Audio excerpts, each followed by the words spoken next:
Assalamualaikum warahmatullahi wabarakatuh. Selamat sore.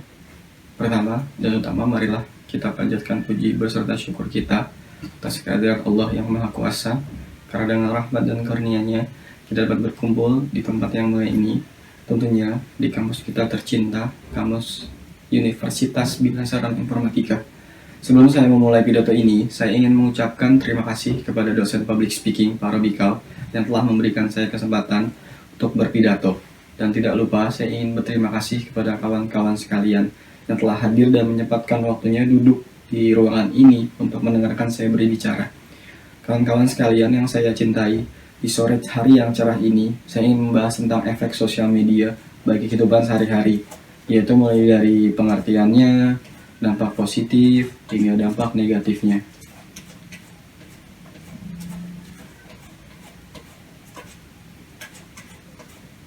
Dilihat dari asal katanya, media mengacu pada instrumen untuk berkomunikasi. Dalam hal ini adalah internet. Sedangkan sosial mengacu pada interaksi manusia dengan manusia lainnya.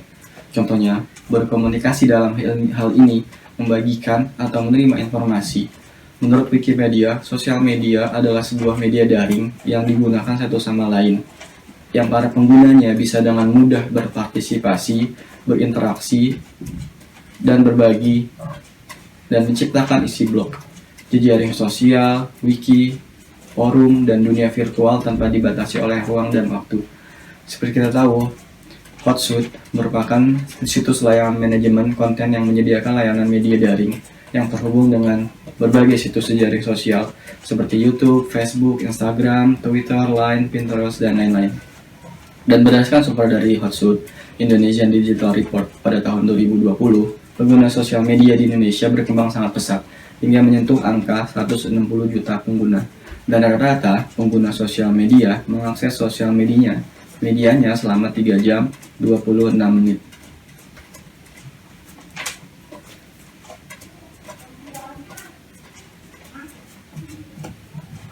Seperti yang kita tahu, setiap teknologi yang tercipta pasti membawa dampak positif dan juga dampak negatif di dalamnya. Tidak terkecuali sosial media. Ada begitu banyak dampak positif dari media sosial, dan di sini saya akan membagikan 3 contoh dampak positif dari sosial media itu sendiri. Yang pertama, memudahkan komunikasi. Ada cukup banyak aplikasi di sosial media yang untuk mengirim pesan, telepon, hingga video call. Dengan menggunakan sosial media, pesan atau sambungan telepon, bahkan video call bisa dilakukan dengan lebih mudah. Tidak hanya itu, jangkauan komunikasi pun cenderung lebih luas, tanpa adanya batas. Di masa pandemi COVID-19, hal ini tentunya sangat membantu, karena dengan adanya sosial media, kita dapat terhubung dengan orang-orang terdekat kita, baik keluarga maupun teman-teman, tanpa melakukan kontak secara langsung, tanpa adanya batas dan jarak. Sosial media memang menyediakan kemudahan dalam berkomunikasi. 2. Sarana untuk berbisnis. Sosial media saat ini bukan hanya sekedar alat untuk berkomunikasi perorangan ataupun kelompok saja, tetapi juga mulai menjadi peluang bisnis. Dengan sosial media, kita bisa memasarkan produk yang ingin kita jual. Bahkan beberapa platform sosial media telah memberikan fitur khusus untuk berbisnis. Salah satunya dengan cara mengiklankan produk yang kita jual. Sehingga dengan sosial media, bisnis kecil pun memiliki peluang yang besar. Sosial media dapat dimanfaatkan untuk menganalisis pasar, konsumen, hingga kebutuhan produksi. Sehingga kita lebih mudah untuk menentukan teknik marketing seperti apa yang cocok dan baik untuk bisnis yang kita jalani atau kita geluti. Yang ketiga, sarana hiburan. Pandemi COVID-19 mengakibatkan terhambatnya banyak aktivitas di luar rumah. Masyarakat diimbau untuk tetap di dalam rumah demi mencegah dan mengurangi penularan virus. Dengan begitu banyak masyarakat menjadikan sosial media sebagai sarana hiburannya, baik yang memberi hiburan maupun yang menikmati hiburan itu sendiri. Dan sosial media di era pandemi COVID-19 menjadi salah satu pilihan hiburan paling ekonomis. Berbarengan dengan dampak positif kesehatan timbul dampak negatifnya. Sudah saya menjelaskan 3 dampak positif sosial media, maka berikutnya saya akan menjelaskan 3 dampak negatif dari sosial media. Yang pertama, membandingkan diri dengan orang lain. Adanya tingkat ketimpangan ekonomi yang tinggi di Indonesia, dan di mana orang yang memiliki uang memamerkan hartanya dan disorot di sosial media, bisa menyebabkan kecemburuan dan kebencian. Orang akan cenderung membandingkan hidupnya ketika melihat gambar atau postingan bagaimana orang lain hidup di sosial medianya. Berdasarkan survei terbaru Indonesian Basic Health Research tahun 2018, prevalensi individu dengan gangguan mental di Indonesia diperkirakan sekitar 11,8 juta orang. Yang kedua, menginginkan atensi. Menjadi sosok yang mencari perhatian juga menjadi salah satu dampak negatif dari kecanduan sosial media. Ketika kita mulai menilai berdasarkan pada bagaimana orang lain di media sosial, kita sesungguhnya menempatkan kebahagiaan dalam variabel yang sebetulnya di luar kendali kita. Ujar Dr. Tim Bono, penulis buku When Likes Aren't Enough. Dengan begitu, orang akan mencari perhatian lebih di sosial medianya.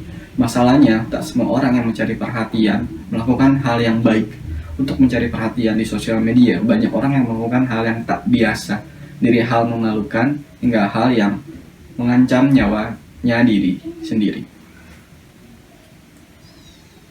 Yang ketiga, menurunkan produktivitas.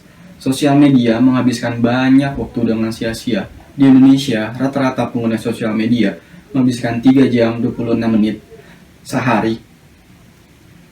Ini sudah termasuk saat kita berada di komuter lain, kantor, maupun di rumah.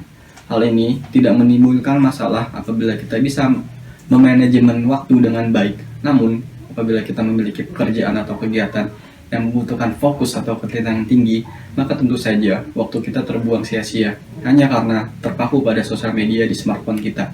Dan tentu saja hal ini menyebabkan berturunnya produktivitas kita.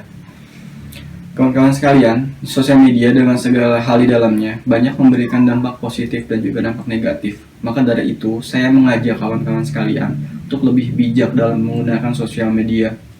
Satu hal yang harus diingat, bahwa jumlah pengikut, banyaknya tanda suka, dan komentar di sosial media kita itu tidak mendefinisikan siapa kita, karena kita sudah luar biasa dengan caranya masing-masing.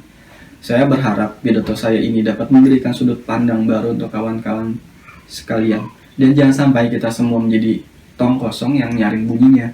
Dan juga saya berharap kita semua bisa menjadi mahasiswa yang cerdas dan bijak dalam menggunakan sosial media. Oke? Sekian pidato dari saya. Atas perhatian kawan-kawan sekalian, saya mengucapkan banyak terima kasih. Selamat sore. Wassalamualaikum warahmatullahi wabarakatuh.